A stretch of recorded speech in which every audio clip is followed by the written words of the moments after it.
Imam boleh dikatakan pasca pandemi atau endemi atau apapun istilahnya, diharapkan sebagai man of communion, God and man. Persekutuan antara Allah dan manusia dan Allah serta antar manusia. Cara hidup khusus karena dikhususkan dan dikuduskan oleh Kristus menjadi seorang imam yang terbuka untuk semua orang. Mampu menyatukan semua orang, dipercaya sebagai kawanan peziarah dalam dan untuk persekutuan dengan Allah, dengan Kristus yang telah menebus. Mampu membantu mengatasi aneka kesalahpahaman, mampu mengampuni kesalahan diri sendiri dan terutama orang lain.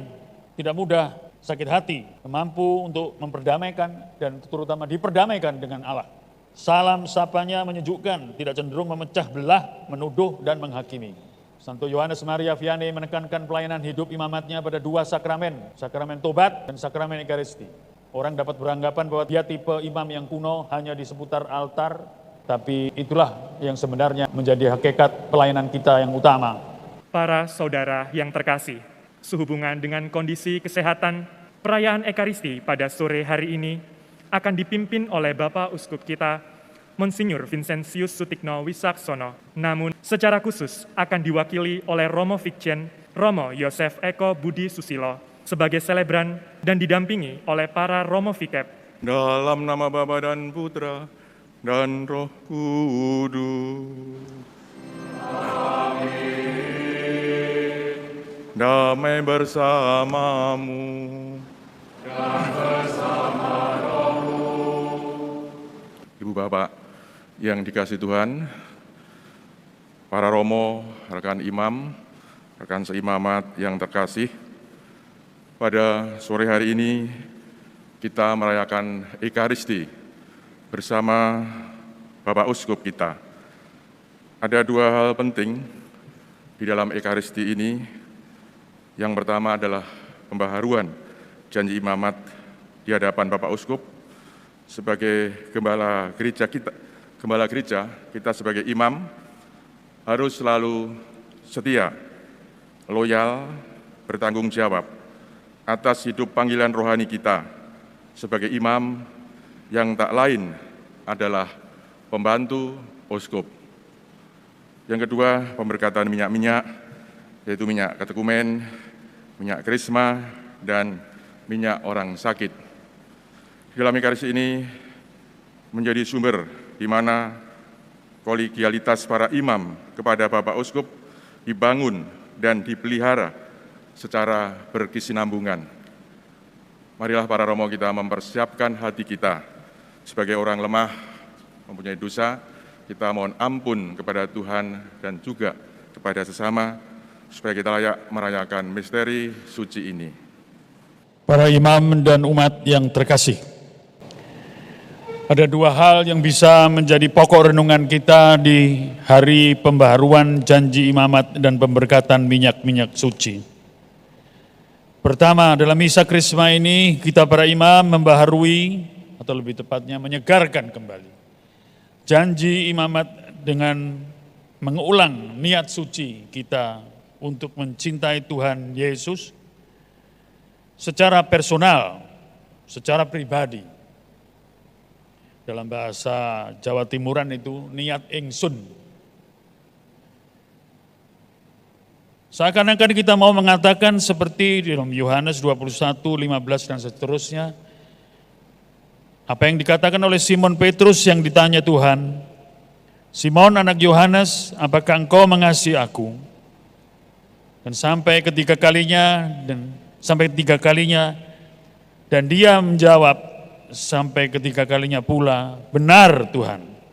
Yang terakhir, engkau tahu bahwa aku mengasihi engkau.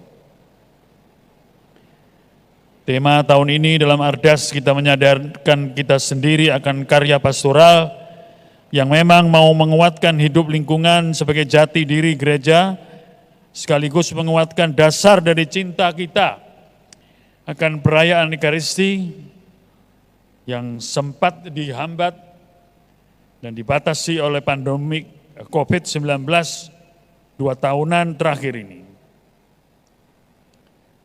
Santo Thomas Aquinas menulis, Ekaristi adalah sakramen cinta kasih yang menyatakan cinta kasih dan menghasilkan cinta kasih. Ekaristi adalah kelimpahan seluruh hidup rohani seorang imam dalam hal ini.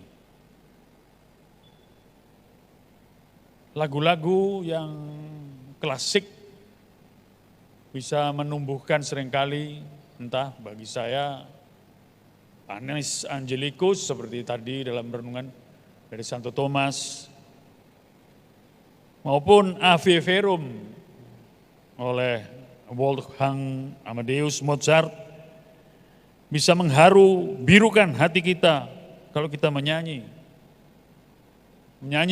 dan mengulang-ulang bahwa betul aspek personal ini harus senantiasa dibangun sebagai dasar kasih atau cinta kita sebagai imam untuk menjadi sahabat Kristus. Dengan fasilitas medsos zaman now ini, pantaslah kita para imam sedikit romantis untuk lebih memilih mendengungkan kata-kata, "Engkau tahu Tuhan, aku mengasihi Engkau." Dengan segala kelemahan dan segala dosa maupun keraguan-raguan dan ketidakpastian akan kebahagiaan. Karena itu nasihat yang baik untuk lebih bersatu erat dengan Tuhan kita Yesus Kristus. Ada nasihat baik untuk para imam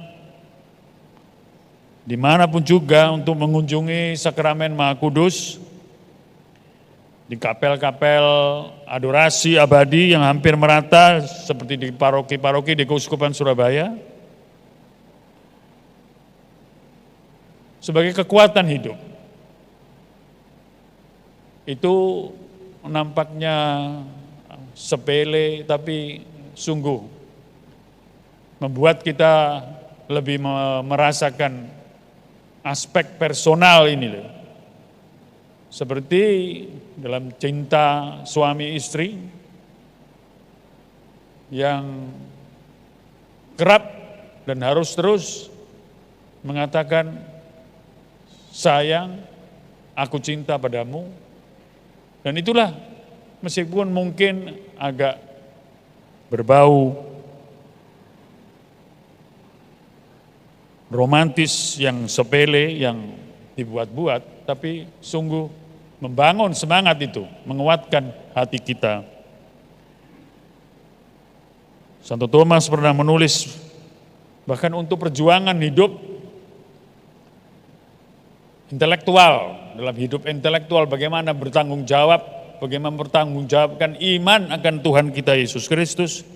Ia menulis, "Saya belajar lebih banyak dari doa di depan sakramen Maha Kudus daripada semua buku yang saya baca dan saya pelajari." Para imam yang terkasih, menyadari kelemahan, dosa, dan ketidakpantasan kita untuk mengasihi Kristus dalam hidup imamat kita, kita perlu bertanya selalu pada diri kita, siapakah imam itu? Kalau tidak ia sebagai manusia yang dipersatukan dengan Dia dan belajar untuk mengasihi, belajar mendengar kehendaknya dalam doa-doa pribadi. Dialah murid yang belajar untuk mendengarnya dengan batin, dalam batin, tinggal dalam komunitas, dalam komunikasi dialogal dan persekutuan dengan Dia yang menjadikan kita sahabatnya.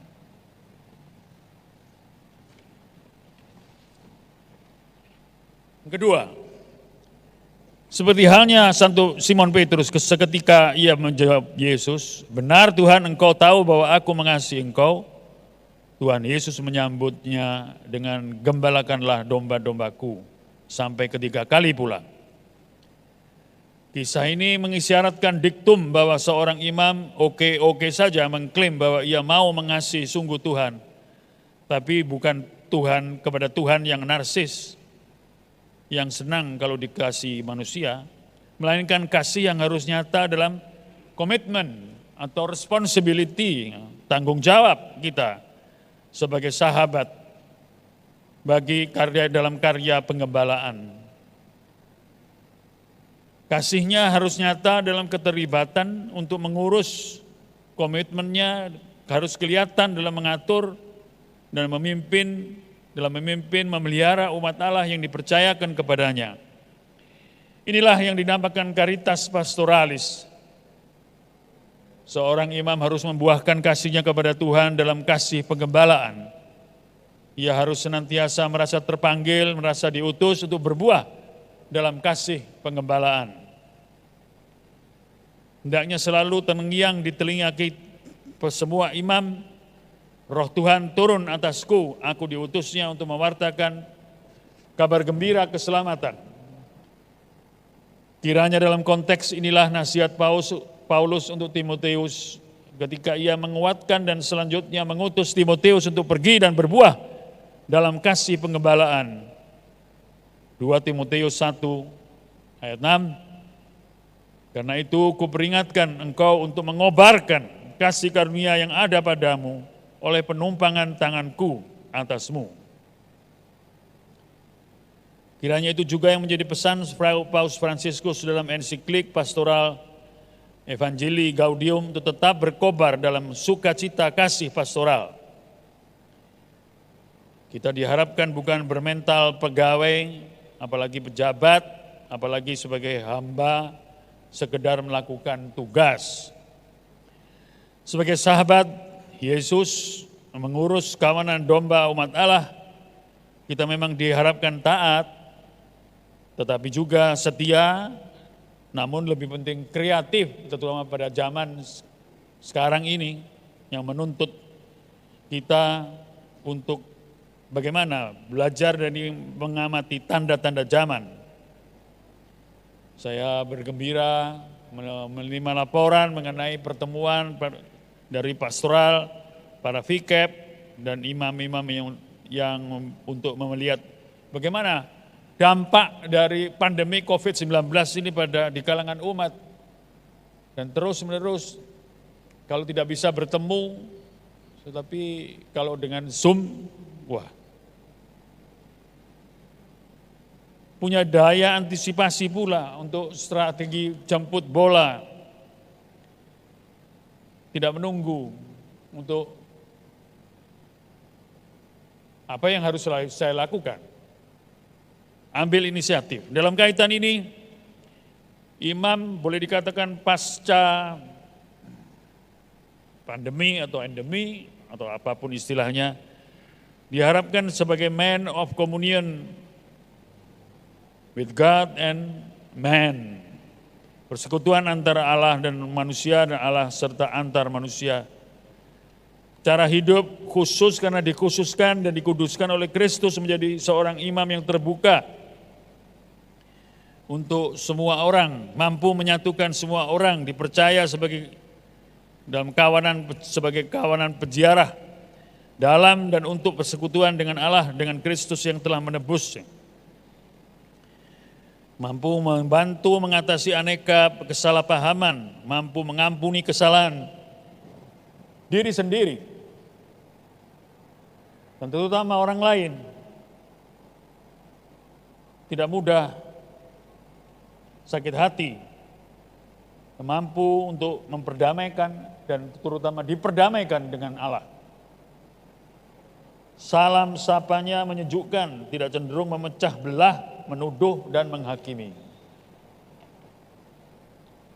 Santo Yohanes Maria Vianney menekankan pelayanan hidup imamatnya pada 2 sakramen, sakramen tobat dan sakramen Ekaristi.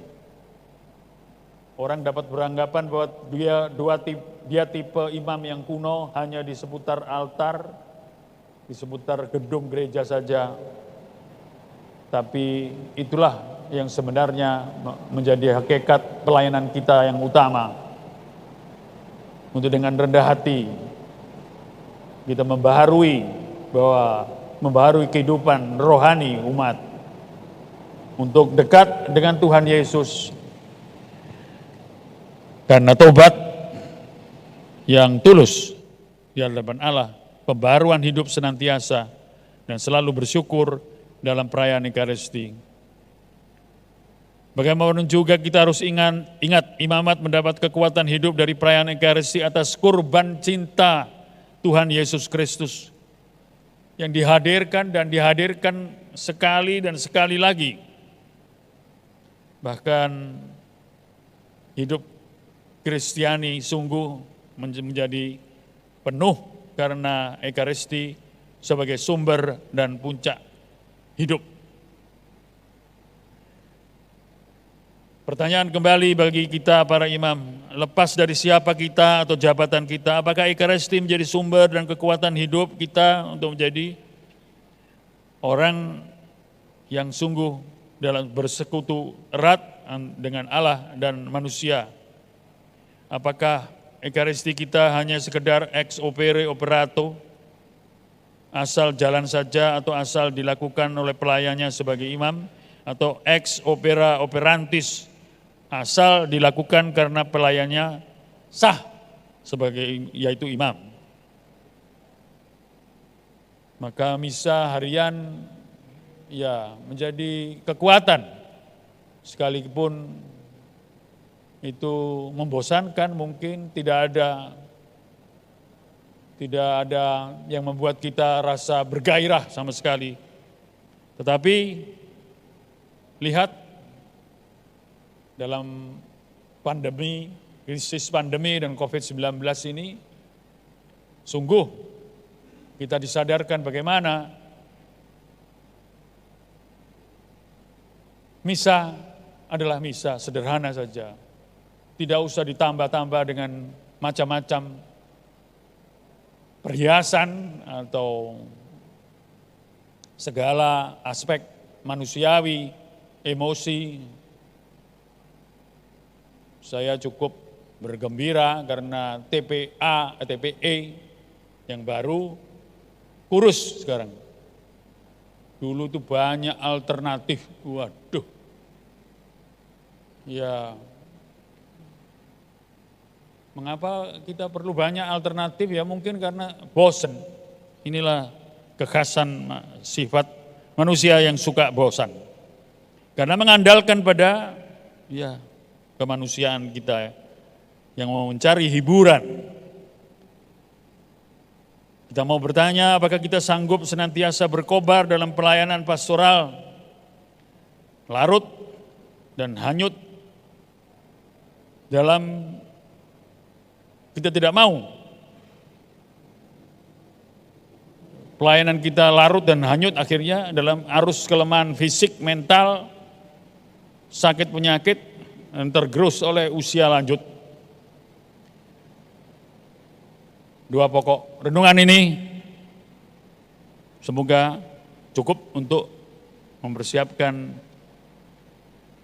para imam untuk menyegarkan kembali janji imamat kita untuk ya saya mau follow di hadapan Tuhan yang mau kita cintai dan kepada umat yang kita kasihi. Semoga menjadi kekuatan bagi kita. Tuhan bersamamu. Dimuliakanlah nama Tuhan sepanjang masa. Pertolongan kita dalam nama Tuhan. Semoga saudara oleh Allah yang Maha Kuasa, Bapa dan Putra dan Roh Kudus. Amin. Saudara-saudari, pergilah, misa sudah selesai.